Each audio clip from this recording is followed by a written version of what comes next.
Chers compatriotes, chers amis, l'élection présidentielle du 12 octobre approche et il est de notre devoir, surtout en tant que chrétiens, de nous y préparer spirituellement et civiquement. Cela passe bien sûr par la prière pour que ces élections soient réellement démocratiques, par la grâce de Dieu. Mais cela implique aussi un discernement personnel, profond, à la lumière des valeurs évangéliques, pour choisir en conscience le candidat pour lequel nous allons voter. Car oui, Dieu n'aime ni le mensonge, ni la tricherie. Alors, une question se pose. Pour qui voter lors de cette élection présidentielle? Et je veux être très clair. À l'analyse, un chrétien responsable ne peut plus voter pour le président Paul Biya. Pourquoi? Pour deux raisons principales. Premièrement, à 93 ans, il n'a plus la capacité physique de diriger le pays. Ce n'est pas une insulte, c'est une réalité humaine. Et ce n'est pas pour rien que son entourage le cache. Un de ses anciens ministres a même reconnu que ce n'est plus lui qui dirige le Cameroun. Et nous savons que Dieu n'aime pas qu'on trompe les autres.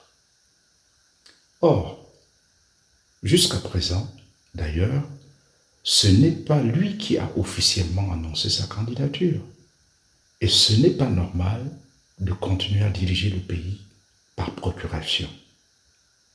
Deuxièmement, il faut regarder les faits. Après 43 ans de pouvoir, le bilan est là.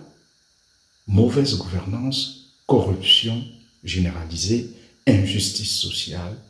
Le Cameroun souffre et ce sont les plus pauvres qui en paient le prix. Au regard de tout ceci, un chrétien lucide qui aime son pays et veut la justice sociale ne peut pas donner sa voix à un tel candidat.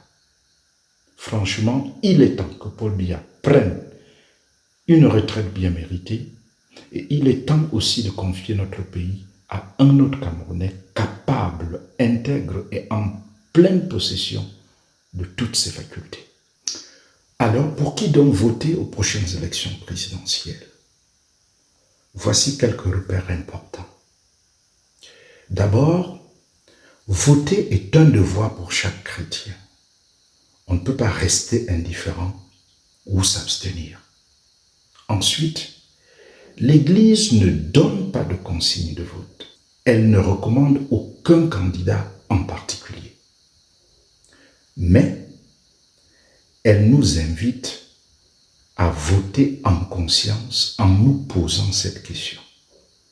Quel candidat a, selon moi, les qualités physiques, intellectuelles, morales pour remettre notre pays sur les rails, pour mieux gérer le bien commun, pour restaurer la justice sociale? Enfin, j'insiste sur un point essentiel. Dans notre choix, ne nous laissons pas guider par l'ethnie ou l'appartenance communautaire. Ce serait une grave erreur. Ce que nous devons regarder, c'est la capacité réelle du candidat à diriger le Cameroun avec sagesse, justice et compétence. Chers compatriotes, chers frères et sœurs chrétiens, le Cameroun a besoin de renouveau. Il a besoin d'hommes et de femmes qui s'engagent pour le bien commun, éclairés par la foi. Que chacun de nous donne son choix en conscience, dans la prière et dans l'amour de la vérité.